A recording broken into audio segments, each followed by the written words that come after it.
He shouldn't have survived. 3 dogs, a weathered German Shepherd with amber eyes, a lean black and tan Doberman, and a broad-chested Rottweiler, huddled together in the frost-bitten dawn of Silverton. Their fur was matted, their ribs visible, their breath shallow. From the shadow of a quiet porch, they waited. Not for food, not for shelter, but for the man who once promised never to leave them.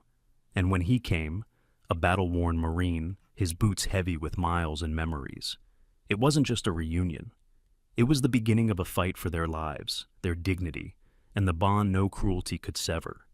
What follows will test the limits of loyalty and the quiet ways God works through those who cannot speak. Before we begin, tell me, where are you watching from? Drop your city or country in the comments below. And if you believe a dog's love is a miracle worth sharing, hit subscribe, because this story will stay with you long after the last word fades. The autumn night had fallen hard over Silverton, Colorado, a quiet lakeside town cradled by the jagged San Juan Mountains. The air carried a bite, sharp with the scent of pine and the faint tang of wood smoke drifting from distant chimneys. Silverton streets were mostly empty at this hour, the last blush of sunset long gone, leaving the sky a deep navy canvas pricked with early winter stars.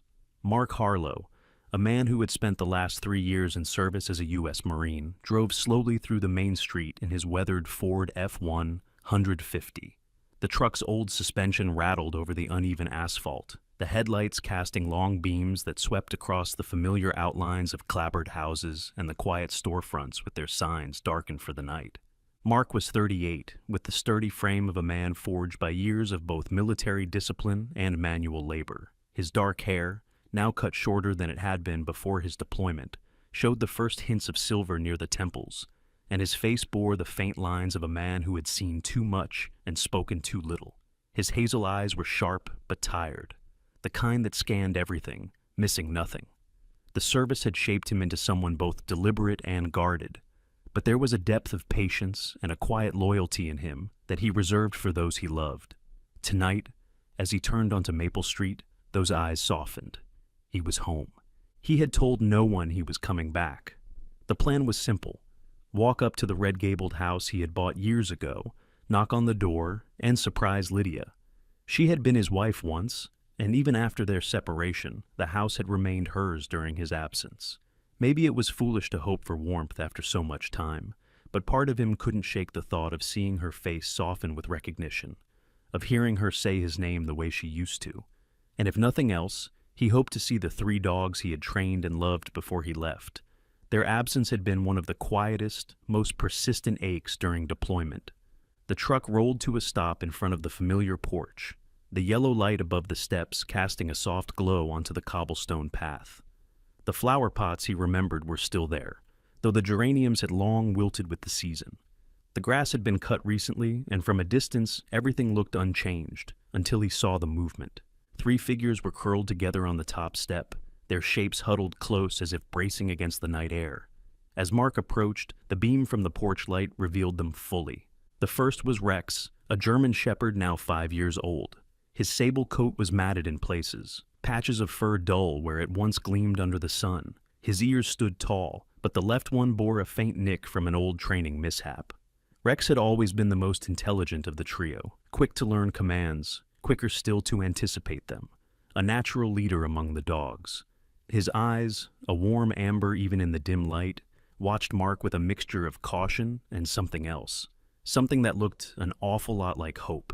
Next to him was Max, a 4-year-old Doberman whose sleek black and tan coat had lost some of its sheen. He was leaner than Mark remembered, his ribs just faintly visible under the skin, and his head rested wearily on Rex's flank. Max had always been the most agile, the first to sprint, the one who turned training drills into a kind of game, but tonight his gaze was subdued, his tail still against the ground. On the other side of Rex was Duke, the Rottweiler, now a solid 6 years old. Broad-shouldered and muscular even in his weakened state, Duke had been the powerhouse of the team. Protective, stubborn, and deeply affectionate once trust was earned. His fur, deep black with rust markings, was damp with night dew, and his breath misted faintly in the cold air. He leaned slightly toward Rex, as though deferring to him even in exhaustion, All three wore old collars, Rex's frayed at the edges, Max's buckle tarnished, Duke's leather cracked. None bore tags. Their bodies were thinner, their coats unkempt, and yet Mark knew them instantly. His chest tightened. These were his dogs, his partners in the years before he shipped out. He had left them in Lydia's care, trusting she'd keep them safe. "Rex, Max, Duke!" His voice was low, rougher than he intended. At the sound, Rex slowly rose, his movements careful, deliberate. He stepped forward, sniffed the air, then the familiar scent must have broken through the haze of months, maybe years, of neglect. His ears pricked higher, his eyes locked on Mark's face, and he gave a small, questioning whine. Max stirred, lifting his head, and Duke pushed up on stiff legs. Mark crouched, holding out his hand. Rex moved first, closing the space between them. When his cold nose touched Mark's fingers, a tremor ran through his body. Then, as if some invisible barrier had broken, he stepped closer and pressed his head against Mark's chest. That was when Mark felt it, something small and solid slipping from Rex's mouth into his palm. It was a wooden collar charm, carved roughly in the shape of a shield, edges worn smooth over time. Mark remembered making it in the weeks before deployment, sanding it by hand and burning Rex's name into the surface. He had hung it on the German Shepherd's collar himself, saying it was a badge of the team. Rex had carried it all this time. Mark's throat tightened. He slid a hand along Rex's neck, feeling the roughness of his fur, the tension in his muscles. Rex let out a quiet whine, leaning into him. Max and Duke edged closer, their cold noses pressing against Mark's arm. The front door behind them stayed dark, silent. No sign of Lydia. No sound of footsteps inside. Only the faint hiss of wind moving through the pines and the distant ripple of the lake beyond the houses. Mark rose slowly, tucking the wooden charm into his pocket. He took one last glance at the door, then looked back at the three dogs, all watching him with tired, trusting eyes. They were cold, hungry, and abandoned, but they were here. "Come on," he said softly, nodding toward the truck. "Let's get you warm." Rex moved first, as he always had, stepping off the porch and toward the vehicle. Max followed in his quick, light-footed trot, and Duke lumbered behind, his breath visible in the chill air. Mark opened the truck's back door, and they climbed in without hesitation, curling together once more as the engine rumbled to life.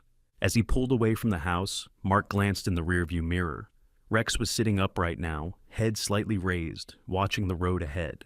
Max and Duke leaned into him, and for the first time in what felt like years, Mark felt a sliver of something steady and unshakable in his chest. The porch light grew smaller behind them until it was swallowed by the dark. The drive from Maple Street to the far edge of Silverton was quiet, except for the steady hum of the truck and the occasional shake of wet fur from the back seat. The winding road skirted the dark shoreline of Crystal Lake, its glassy surface glinting in slivers beneath the pale moonlight. The mountains loomed like silent sentinels, their snow-dusted peaks faintly visible against the deep night sky. Mark kept his eyes on the road, but in the mirror, he caught glimpses of Rex sitting upright between Max and Duke, watching the passing darkness as if he were assessing every turn. The cabin appeared after a final curve, a squat wooden structure with a tin roof set back from the road beneath a pair of wind-gnarled aspens. He had rented it 2 days earlier through a local contact, intending to use it as a short-term base before finding something more permanent.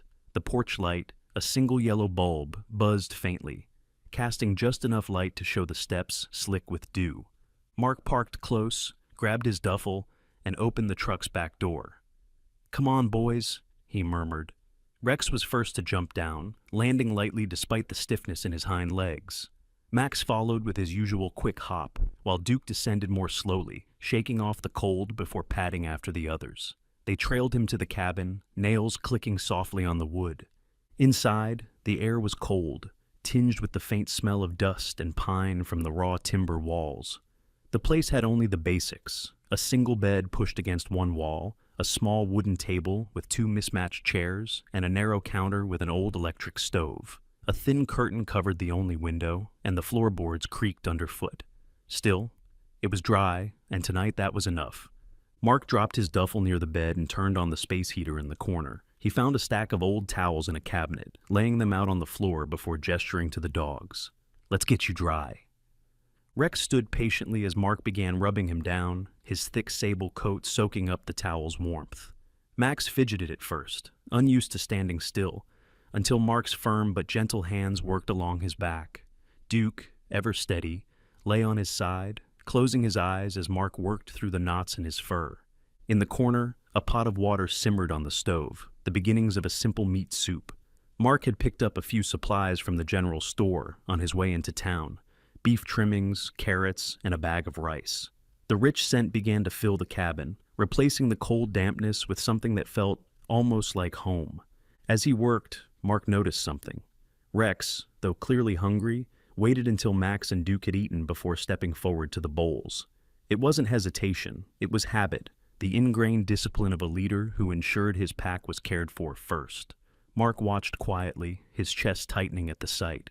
Even now, weakened and thin, Rex still carried himself with the same unspoken authority he had during their training days. When the last of the broth was gone, and the dogs lay curled on the towels, Mark took a closer look at Rex.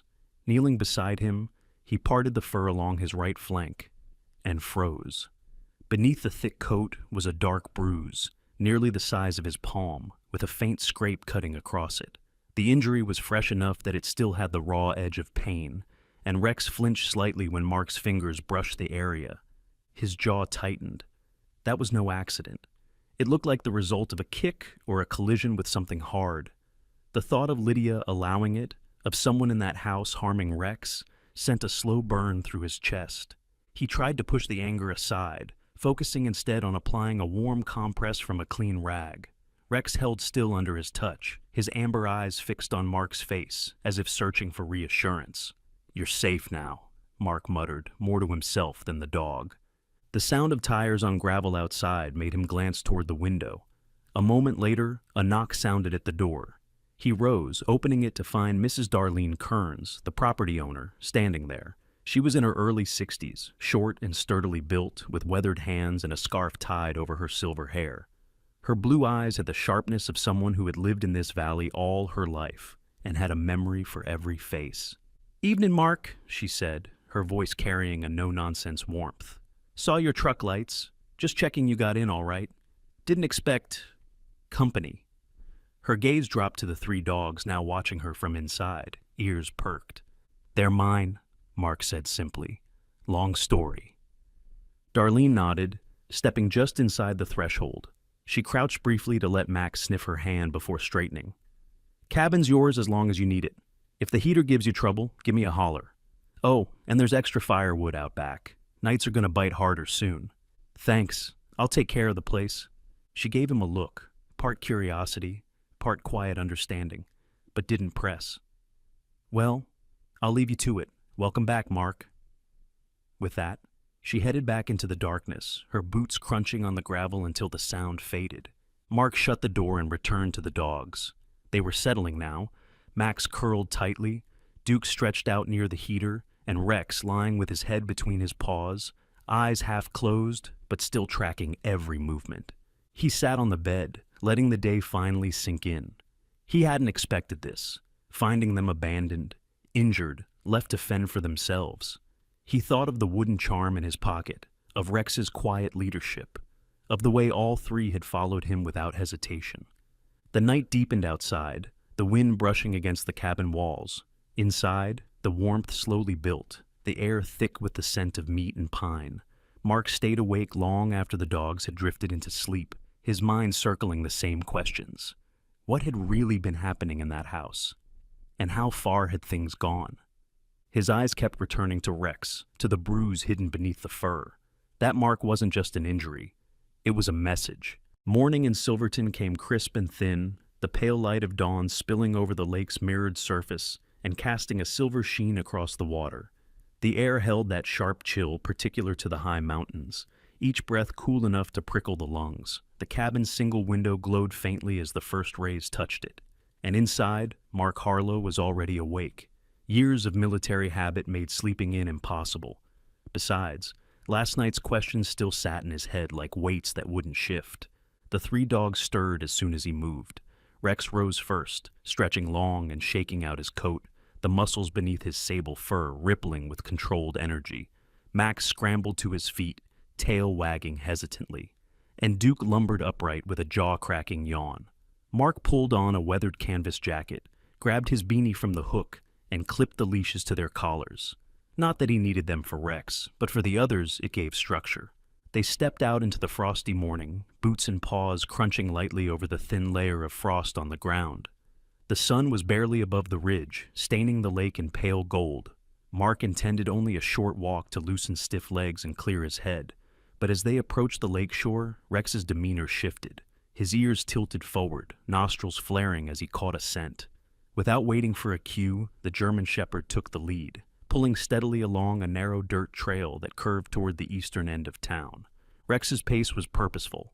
Max followed, but kept glancing nervously over his shoulder, his sleek Doberman frame taut with unease. The sound of an approaching engine from somewhere down the road made him flatten his ears and shrink closer to Mark's leg. Duke's reaction was subtler. Every time a human figure appeared in the distance, even far off, his head dipped and his shoulders hunched, as if bracing for something. They passed the last row of weather-beaten houses before reaching a stand of thin pines. Beyond it lay a patch of open ground, half hidden from the road by a leaning wooden fence. The earth here was packed hard and bare in places, the grass sparse, and in the center was a scattering of rusted chain links, some still attached to bent metal stakes hammered into the dirt. The remnants of collars, perhaps, or short tethers that had been cut. Mark crouched, running his fingers over the cold metal. Rust flaked under his touch, staining his fingertips red-brown. Around the stakes, paw prints overlapped in muddled patterns. Different sizes, but one set was unmistakable. Rex's own, larger and deeper than the others. The pads splayed in the way they did when he'd been restless or straining at the end of a chain. Mark's jaw tightened. He glanced at Rex, who was standing a few paces away, head high, tail stiff, staring toward a narrow lane that ran behind the row of houses. It didn't take much to orient himself. The lane ended behind Lydia's property. From here, the back of the house looked weathered but tidy. White siding, a small porch, a couple of planters filled with dry soil. But it was the door that caught his attention. The rear screen hung slightly ajar, its mesh torn near the latch as if clawed at. Rex's body tensed. A low rumble started deep in his chest, the kind of growl that wasn't for show, but for warning. His amber eyes stayed locked on that door. Mark's gaze swept the rest of the yard, noting the neat grass and the absence of any toys, bowls, or bedding for dogs. Whatever time his animals had spent here recently hadn't been in comfort. He didn't have to imagine too hard how those chains in the empty lot fit into the picture. A sudden voice from the side startled him. "You looking for someone?" Mark turned to see a man leaning on the low fence a few yards away. He was in his late 50s, thin to the point of wiriness, with sun-browned skin and a face lined from years outdoors. He wore a quilted vest over a flannel shirt, and his eyes were a sharp, pale gray. "Just walking my dogs," Mark replied evenly. The man's gaze slid to Rex, then to the others. "Those three used to be kept back here, didn't they?" "I've seen 'em. That shepherd of yours, he's got some spine. Didn't take kindly to the fella who tried to kick him a few weeks back." Mark's hands stilled on the leashes. "Who was that?" The man shrugged, a bitter edge to his tone. "Tall guy, dark hair, fancy boots. Drives a black SUV. Comes around with the woman who lives there now. I keep my nose out of other people's business, but let's just say I've seen enough to know I wouldn't leave an animal in their care." The description was vague, but it fit the little Mark knew of Evan Blake, Lydia's new partner. He gave the man a short nod of thanks. "Appreciate it." The man didn't linger, just pushed off the fence and headed back toward the street, his gait slow but steady. Mark turned back to Rex, who still hadn't moved from his post. The shepherd's ears were forward, his body a taut line of focus. When Mark gave a soft tug on the leash, Rex hesitated, then stepped away from the fence, glancing back once at the house as they started toward the trail home. The walk back to the cabin was silent except for the crunch of frost underfoot. Max kept close, his earlier tension still visible in the quick flicks of his ears at every sound. Duke walked with his head low, only perking up once they were within sight of the cabin's porch. Inside, the heater's warmth wrapped around them, but Mark's mind was still out there in that empty lot, in the faint echo of chains rattling against metal stakes. There were answers in that yard, and, more likely, behind that back door. He wasn't sure yet how he'd get them, but Rex's growl had told him one thing clearly. Whatever had happened there, it wasn't over. The next morning broke under a pale sun that struggled to push through the thin veil of clouds over Silverton. The air was warmer than the day before, though a faint breeze still carried the bite of late autumn. Mark Harlow stood in the cabin's small front room, lacing his boots with deliberate movements. Behind him, Rex paced once, then stood waiting at the door, his amber eyes locked on Mark. Max sat near the heater, ears twitching, while Duke lay sprawled but alert, watching every step his former handler took. Mark had been thinking about the rusted chains, the neighbor's words, and Rex's unshakable focus on Lydia's back door. The decision he'd made overnight was now firm. It was time to go to the house and look Lydia in the eye. The dogs followed him outside without hesitation. Rex moved to his right side without needing a command. Max darted ahead before falling back in line, and Duke stayed just behind. The walk to Maple Street was a mix of quiet residential stretches and the faint hum of activity from the town center. By the time the red-gabled house came into view, Mark's pulse had settled into that calm, steady beat he'd known in the service. Steady, but coiled with readiness. The front porch looked just as it had 2 nights before, lights still on above the steps. The difference now was the intent in his stride as he climbed them. He didn't bother to knock softly. His fist landed in a solid series of raps that echoed against the siding. For a moment, there was only silence inside, then the sound of footsteps approaching. The door swung open to reveal Lydia. She was in her mid-30s, with dark auburn hair that had once been her pride, but now hung in a hurried ponytail, a few strands loose around a face that carried more strain than he remembered. Her green eyes widened the moment she saw him, a flicker of surprise cutting through whatever she'd been about to say. She wore a loose cream sweater and faded jeans, and in that instant she looked caught between recognition and unease. "Mark? When did you get back?" Her voice wavered, not with emotion, but with calculation, like she was already weighing what to reveal.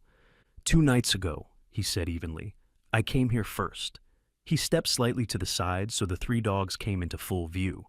Found them sleeping out on the porch. Her gaze dropped, a quick flash of something, guilt, maybe, passing over her features before she pulled her arms around herself. Mark, it's not what you think." Before she could finish, another voice cut in from deeper inside the house. "Who's at the door?"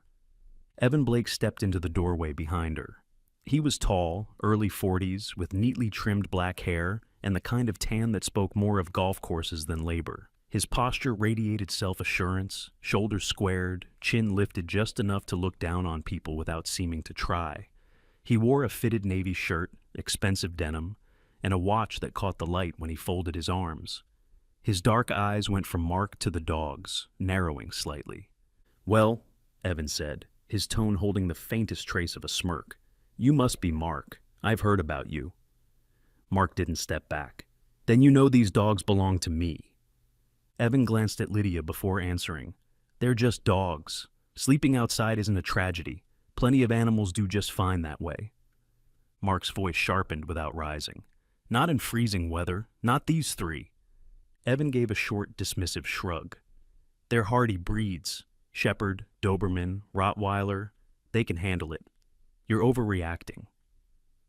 It was then that Rex stepped forward, slow and deliberate, his body angling slightly between Mark and Evan. His tail was low but firm, his ears pricked, and from deep in his chest came a low growl. Not the sharp bark of aggression, but the measured warning of a guardian. The sound vibrated through the still air, and Max shifted closer to Rex's flank, while Duke lifted his head higher, following the shepherd's lead. Evan's jaw tightened, though his smirk didn't quite leave. "Control your dog." Mark's hand rested lightly on Rex's shoulder.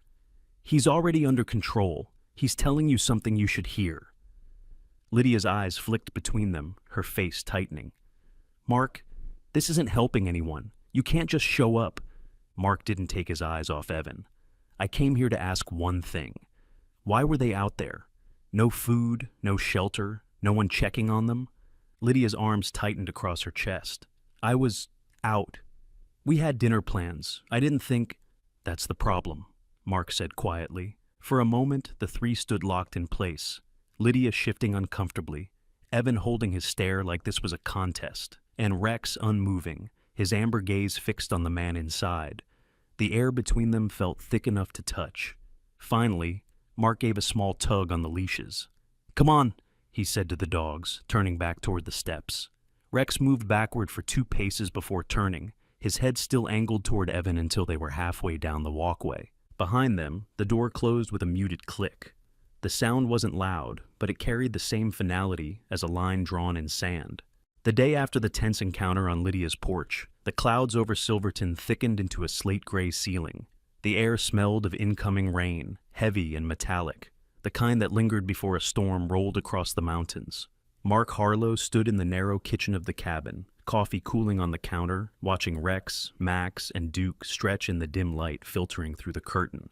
He had spent most of the night thinking, not just about Evan's smug dismissal or Lydia's evasions, but about what came next. He couldn't leave the dogs in limbo. By mid-morning, he'd made up his mind. The cabin would be their base for as long as it took, and he would start rebuilding not just their health, but their discipline. That meant steady income, a plan for the future, and the kind of focus he knew from his military years. He picked up his phone and called Bill Anders, an old acquaintance who owned a garage on the edge of town. Bill was in his late 50s, a burly man with grease under his nails, and the easy confidence of someone who'd been fixing engines since he was a teenager. They had met years ago when Mark brought in his old truck before deployment, and Bill had been one of the few to send him off with genuine well wishes. "Still need a pair of hands?" Mark asked. Bill's chuckle was gravelly. "Always. Come by tomorrow morning. Don't expect glamour, just work." That settled, Mark turned his attention to the dogs. He started with short training sessions in the open space behind the cabin. Rex was 5 years old now, but the way he snapped to attention at a hand signal was as sharp as ever. His amber eyes locked on Mark with the same intensity they'd had during patrol drills, and he moved like every command was a shared secret between them. Max, lean and quick at 4 years old, took a bit longer to refocus. Years of inconsistent care had dulled his responses, but once he clicked in, his movements were fluid, eager. Duke, heavier and slower, was nonetheless dependable. At 6 years old, his strength was still unmatched, and he had the stubborn courage to hold a position no matter the distraction. Over the following week, Mark saw their coats start to regain their sheen. Meals of real meat and balanced feed filled out their frames. They began to carry themselves differently. Shoulders squared, tails higher. And every time Mark gave a command, Rex was the first to respond, often glancing back at Max and Duke as if to signal them to follow. On the 8th night, the storm finally broke. The wind swept in from the lake, driving sheets of rain against the cabin windows. The tin roof drummed under the downpour, and lightning split the clouds over the mountains, briefly turning the dark water silver. Mark was sitting at the small table, working through a list of supplies he would need for both the dogs and the job at the garage, when Rex suddenly rose from his spot near the heater. His head snapped toward the door, ears high, muscles tight. "What is it?" Mark asked, though the tone in Rex's low bark already told him something was wrong. The shepherd trotted to the door, barked again, sharper this time, and looked back at Mark. Duke stirred, but stayed put, while Max had already begun pacing by the window, whining softly. Mark grabbed his flashlight and rain jacket, pulled the hood over his head, and stepped out into the wind. The rain was cold enough to sting, each drop striking like tiny needles. Rex moved ahead with purpose, paws splashing in the puddles forming along the narrow trail that led down to the lake. The beam of Mark's flashlight caught the white churn of waves pushing against the shoreline, whipped higher by the wind. Then he saw it. Max, near the waterline, half submerged as he fought to pull free from something. The Doberman's sleek black and tan coat was plastered to his frame, his muscles straining as he tugged at a length of frayed rope tangled around a thick root protruding from the muddy bank. Every surge of the lake pulled him closer to deeper water. "Hold on!" Mark shouted over the roar of wind and rain. Rex bounded forward, barking sharply, his voice carrying across the water's edge. The sound made Max stop pulling for a split second, enough for Mark to reach him. Kneeling in the mud, Mark worked quickly, fingers slipping over the wet rope before finding the knot. It was tight, likely caught during one of Max's curious wanderings earlier in the evening. With a final yank, it came free, and Mark hauled Max back toward the shelter of the shore. Max shook violently, sending water in every direction, before leaning into Mark's side with a low whine. Rex stood close, head low, sniffing Max over, as if confirming for himself that the younger dog was unharmed. Duke had appeared at the top of the trail, watching with a slow wag of his tail, his massive silhouette steady against the flashes of lightning. Back inside the cabin, Mark toweled Max off and checked him for injuries.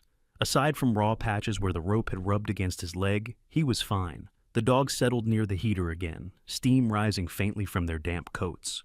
Mark crouched beside Rex, his hand resting on the shepherd's strong neck. "You knew," he murmured. Rex's gaze held his, steady and unblinking, as if to say it wasn't instinct alone. It was duty. The storm raged on outside, but inside, Mark felt a quiet resolve settle in. He had work ahead, both in the garage and in whatever legal fight lay down the road, but he had a team beside him, and Rex, as always, would be at the front. By the time the first thin crust of ice formed along the shoreline of Crystal Lake, Mark Harlow had already accepted that keeping Rex, Max, and Duke meant more than just feeding them and training them. It meant protecting them from whatever shadow still lingered over their lives. The rusted chains, the bruise on Rex's flank, and Max's terror near the waterline all pointed to a pattern. And patterns, in Mark's experience, were rarely accidents. If Evan Blake was behind it, he needed more than suspicion. He needed proof. The name Sarah Chen came to him through Bill Anders at the garage. Bill had mentioned her over lunch one day, sitting on the tailgate of his old Chevy, drinking coffee from a dented thermos. "Sarah's tough," he said. "Not the type to waste your time. 5'8", maybe 5'9", lean as a whip. Wears her hair pulled back so tight it looks like she's ready for court even on a grocery run. Grew up around here, but she's been in Denver and back. Military dad, so she doesn't scare easy. If you want someone to dig, she's the one." Mark called her that same afternoon. Her voice on the phone was clear and direct, with the kind of calm that suggested she'd already thought through the problem twice before speaking. They met the next day at her small office in town, a converted storefront with a single wide window and a faint smell of old books mixed with coffee. Sarah was exactly as Bill had described, tall and straight-backed, with dark eyes that flicked over Mark in an appraising but not unkind way. Her navy blazer hung neatly over a crisp shirt, and there was a scuff on her left shoe that told him she didn't waste time fussing over appearances when there was work to be done. On her desk sat a mug that read, "Justice Never Sleeps," next to a small framed photo of a younger Sarah in a softball uniform, grinning and holding a bat. Mark laid out the details: the Porch incident, the chains behind Lydia's, the neighbor's account, and the night he found the dogs. Sarah listened without interrupting, her pen scratching across a yellow legal pad in quick, precise strokes. When he finished, she tapped the pen against the pad twice. "You want custody," she said, "but more importantly, you want to make sure they never go back there. That's right. Then we'll need two things: evidence of neglect or abuse, and evidence that the current caretaker isn't fit. In this case, that's Evan Blake."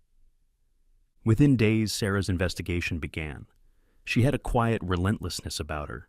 She didn't grandstand, didn't explain every move, but Mark knew she was working. She tapped into county property records, business filings, and real estate transfers.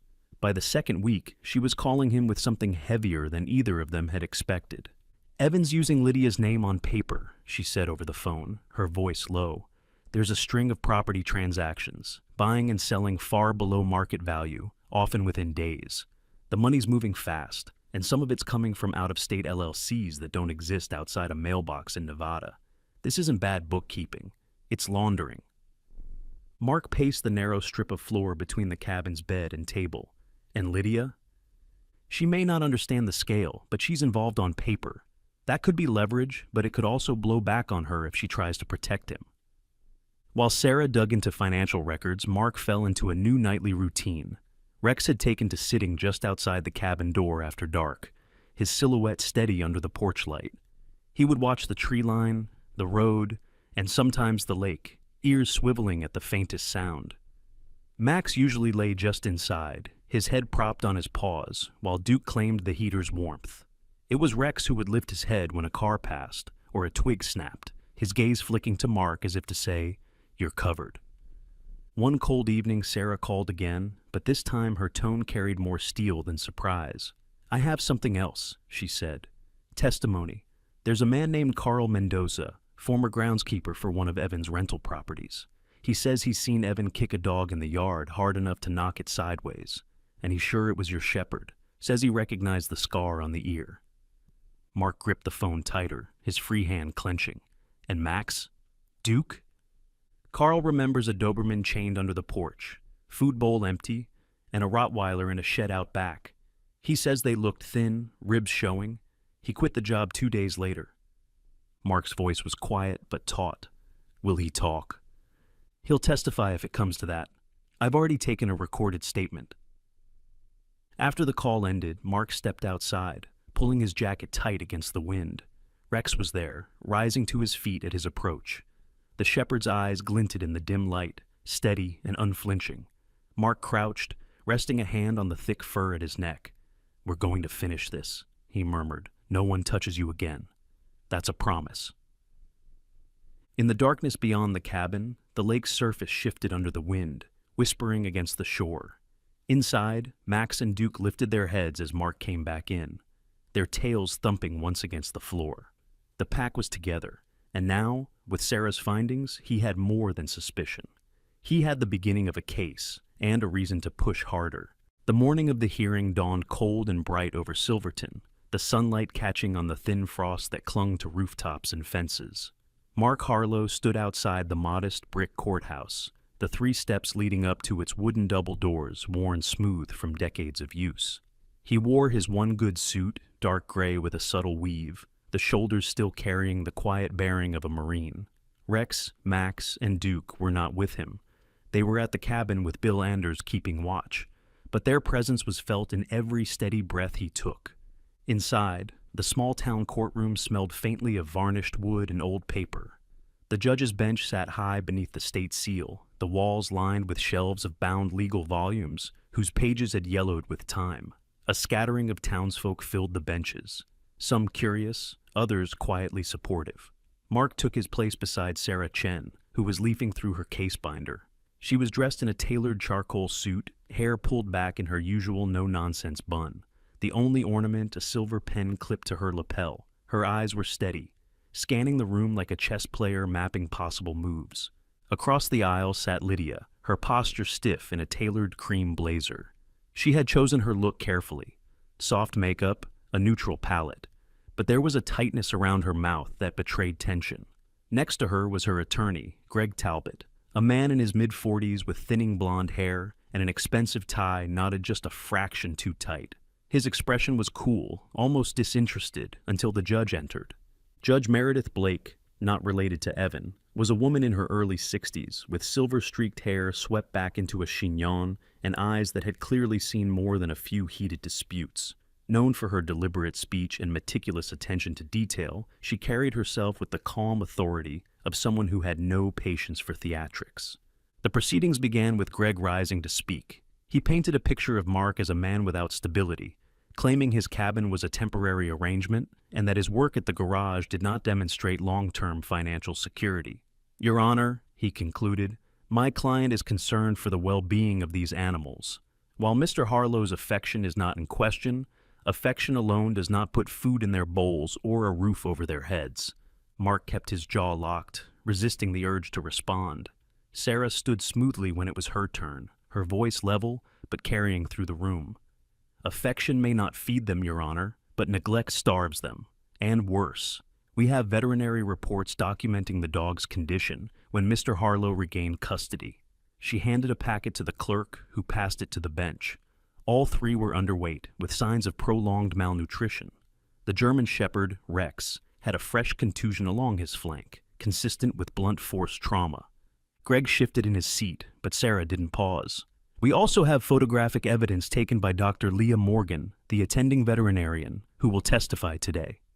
Leah Morgan stepped forward when called. She was in her early 50s, her sandy hair pulled into a loose braid, wearing a simple navy dress beneath a wool coat. Her manner was calm, her voice carrying the easy authority of someone used to delivering both good and bad news to clients.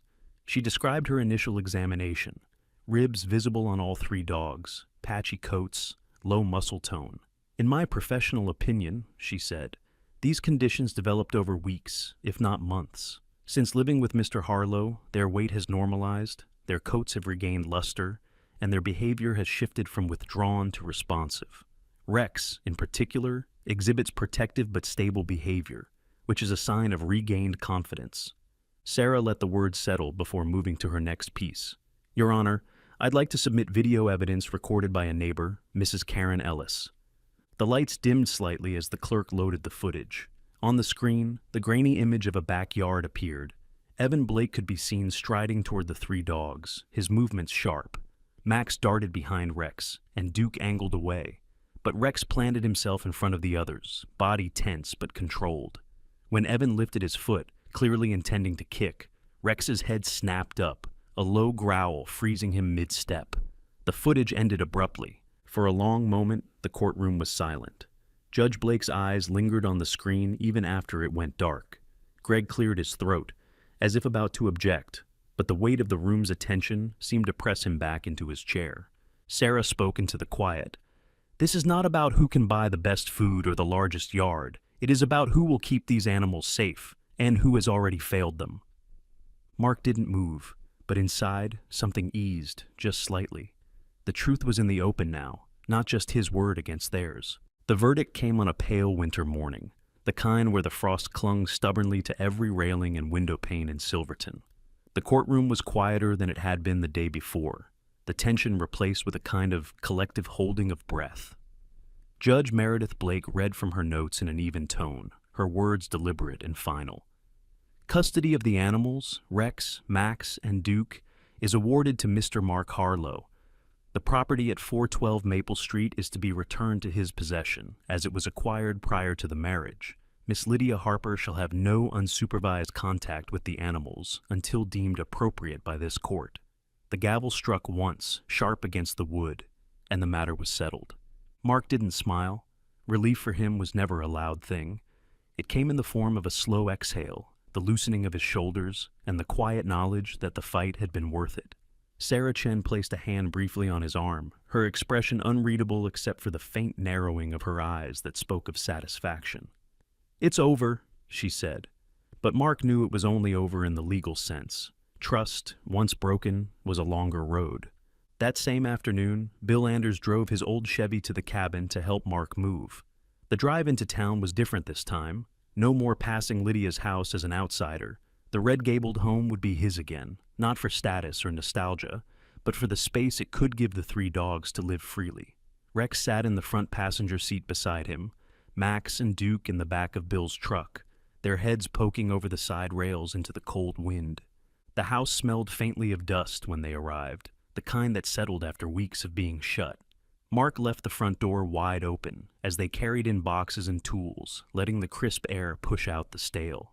He walked through each room with a deliberate eye, stripping away anything that no longer belonged. Old curtains, broken blinds, a forgotten lamp in the corner. By late afternoon, the work shifted to building a proper kennel along the side porch. It wasn't a cage, it was a spacious covered run with open gates that would only close in case of storms. The floor was layered with clean straw, the kind that stayed warm even on freezing nights. From the porch, a small ramp led directly to the backyard, where the lake shimmered through bare winter trees. He repaired the old fence so they could run without risk and placed a heavy water bowl at the edge, close enough to catch the morning sun. Over the next week, the house changed. Fresh paint on the picket fence, a repaired latch on the back gate, the steady hum of a wood stove in the evenings. Inside, Mark replaced the worn rug in front of the fireplace with a thick woven mat, wide enough for all three dogs to stretch out. He stocked the pantry with feed and treats, each container labeled in the precise, efficient style he'd carried over from his service days. It was on one such evening, when the work was winding down, that the moment came. The first snow had fallen earlier that day, soft and steady, blanketing the yard in white. The light from the fire painted the walls in gold and amber, shadows shifting gently. Rex disappeared into the back room for a moment, and when he returned, something small hung from his mouth. He walked straight to Mark, ears forward, tail steady, and placed the object in his hand, a wooden collar charm carved in the shape of a shield, worn smooth at the edges. Mark turned it over slowly between his fingers. The engraving of Rex's name was still faintly visible, the grooves darkened by years. He remembered making it. the long night before deployment when the house had been quiet except for the scrape of the carving knife. Looking down now, he met Rex's gaze and understood it for what it was. Not a keepsake returned, but a promise renewed. Max, stretched out near the hearth, lifted his head briefly before settling back with a sigh. Duke shifted closer to the fire, his heavy frame radiating warmth. Rex lay down beside them, his head resting on his paws, eyes half closed in the flicker of the flames. The sound in the room was the soft crackle of burning wood, the occasional pop of a log, and the slow, contented breathing of a pack at peace. Mark leaned back in the armchair, the wooden charm still warm from Rex's mouth in his palm. Outside, snowflakes swirled past the window, but inside, there was no cold, no locked doors, and no question of belonging. The house was theirs now, not because the court said so, but because it had been remade into what it was always meant to be, a place where no one was left outside in the dark. Sometimes, the greatest miracles do not come with a flash of light or the sound of trumpets.